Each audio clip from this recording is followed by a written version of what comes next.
Good morning. Ito po yung continuation ng Group 3 report. Ngayon, umpisan po natin sa 5 learning cycle, a framework for inquiry. Una dito, ang engage. Dapat makuha natin ang attention ng mga estudyante o bata para mas maging interesado sila sa ating lesson. Sunod is explore. That's the student investigate. Ibig sabihin, gumawa tayo ng mga hands-on activity tulad ng experiment or solving puzzle. Sunod naman ay yung explain. Hayaan natin explain at i-discuss ng mga student yung mga na-discover nila sa kanilang mga experiment. Sunod naman is elaborate.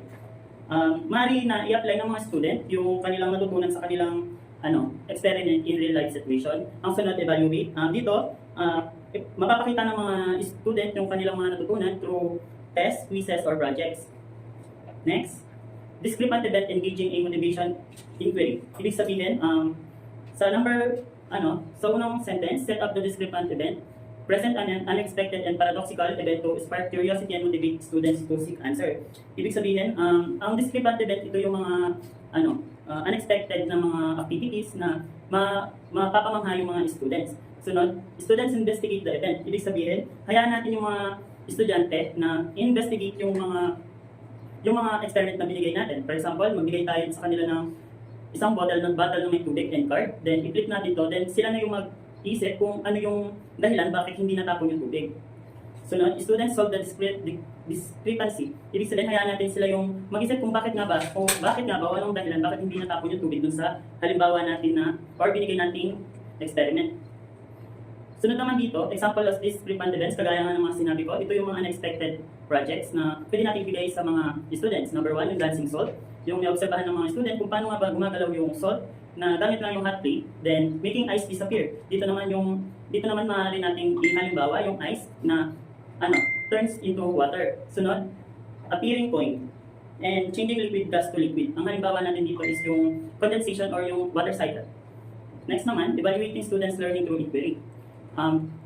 Dito naman, yung mga students is i-review nila yung mga main concepts and their findings at papaliwanag or papakita nila yung summary na natutunan nila. Sunod, relate the concept to similar situation. For example na lang dito, yung maghahalimbawa ko dito ng activity kagaya ng shadow mirror. Ibig sabihin, gagamit yung mga student ng flashlight and isang bagay na maaari nilang gamitin.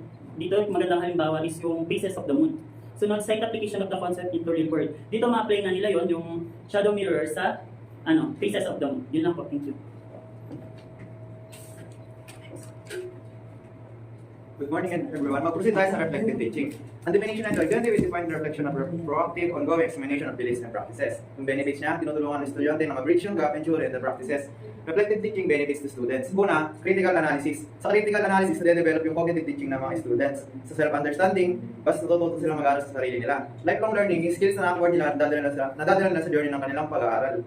And reflective teaching strategies. Una is journal writing. Allow students to process their thoughts and about concept. Yung nag-journal sila, yung thoughts na nalalagay nila sa mga journal at nare-record nila ito. Sa portfolio, doon nakakollect yung mga record ng experiences, thoughts, and reactions. Self-analysis, a record of incidents and problems that transpires. Sa self-analysis, nagkakaroon sila reflection doon sa sarili nila.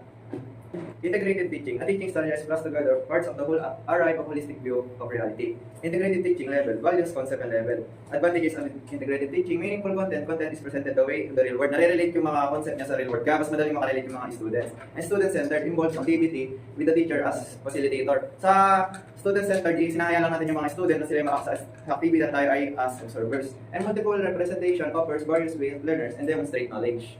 Hi, I'm Ana Cristina Cervantes. I'm a member of Group 3 and this is a continuous Group 3 reporting. My topic is all about cooperative learning. Cooperative learning, ito ay isang organized na activity sa classroom na kung saan yung mga student ay natutulong-tulungan para makamit nila yung goals nila. Una is shared responsibility. Sa cooperative learning, kailangan nilang magkaroon ng shared responsibility. Students are accountable for their own learning and support their peers. Ibig sabihin, meron silang parte-parte sa grupo para makamit nila yung goals na gusto nilang makuha. Pangalawa naman is positive interdependence. Group success depends on individual contribution. Ibig sabihin, lahat kayo may mga contribution. Kanina sinabi ko na lahat ng member is may part ng group nila, may parte-parte, may obligation, may roles. Kasi hindi kaya ng isa kung hindi gagawin ng lahat. Sabihin, kailangan lahat magtulong-tulungan para sa success ng grupo nila. Ngayon naman, dito naman tayo sa principles of cooperative learning. May tatlo tayo dito. Una is individual accountability. Each member is assessed on their own performance and contribution to the group. Ibig sabihin, lahat ng members individually may roles or may obligasyon para gawin or maging success yung goals nila sa kanilang grupo. Pangalawa naman is equal participation. All members have a role in achieving the group goals with no dominance. Ibig sabihin, walang nakakaangat na membro. Kailangan equal yung mga roles nila, equal yung contribution nila. And pangatlo naman is simultaneous interaction. Student actively engage in discussion, sharing ideas, and perspective. Sa cooperative learning, kailangan magtulong-tulungan yung mga estudyante, lalo na sa mga sharing ideas or opinion nila sa kung ano yung nakikita nilang magiging success ng kanilang grupo. Implementing cooperative learning naman tayo, may 3. Una, monitor groups, ensure all members are actively participating and not being dominated. Ibig sabihin, tayo mga teacher, we observe, nag-observe lang tayo sa mga pag nagkaroon ng cooperative learning. Ibig sabihin, kailangan alam natin na lahat sila is pantay-pantay, na walang nakakaangat, walang nakakataas na miyembro sa isang grupo.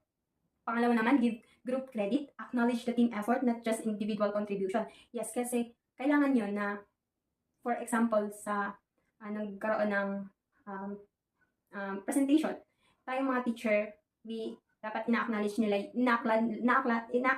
natin yung effort ng grupo. Pwede naman tayo magbigay ng individual contribution, lalo na sa mga magagaling. Pero mas maganda talaga na, lalo na groupings, is nagkakaroon kayo ng comment doon na good or bad.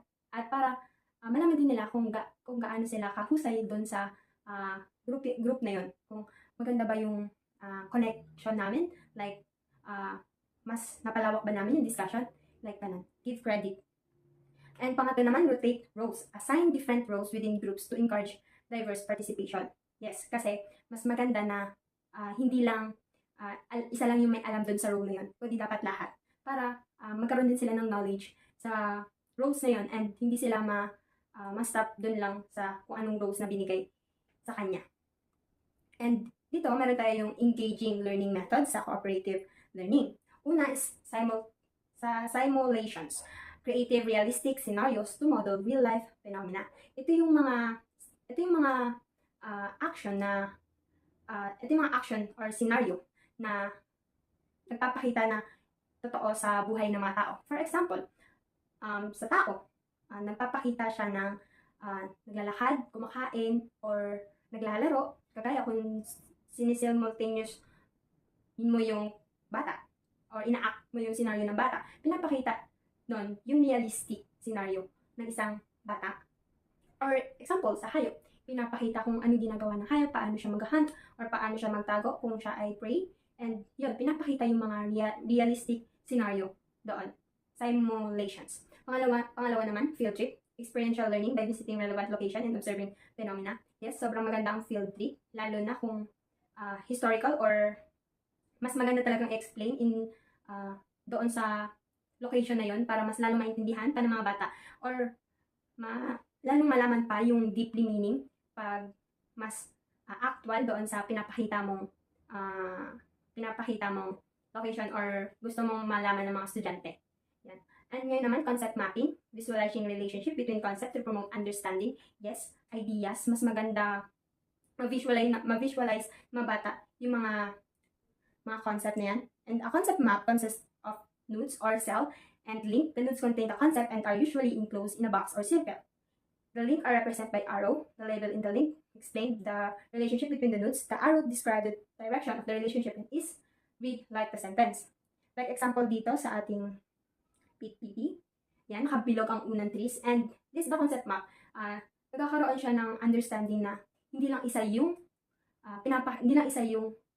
idea. Pwede rin maraming iba. For example, trees. Nag-give ako na ang meaning ko ng trees, woods. Yung sa kabila naman is oxygen, nagbibigay siya ng oxygen. Diba? Mas mapapa-deep yung understanding ng bata pag ginamit mo siya. And hindi lang isa yung gumagamit, kundi lahat. Kasi ang bata may iba't ibang unique ways siya ng learning, may unique ways siya ng ideas. And mas mapapabigay mo yun pag ginamit natin yung concept mapping. And last is games for active learning, lalo na dito sa cooperative learning. Una is, example namin dito is basketball. Ibig sabihin, teach motion in physics. Meron silang physical na psychomotor ba, kung tawagin yung movement ng bata na para maging active. Pangalawa naman, billiards. Develop understanding of momentum na sa billiards, matututo ka ditong maging focus and magkaroon ng strategy kung anong pwede mong gawin, kung anong pwede mong susunod na move. And pangatlo naman is tug of war, illustrate balance and unbalanced force. Ito din is, ang gumagamit din tayo dito ng strength and focus din kung paano yung strategy na manalo. And yun lang po for our reporting. And thank you for listening.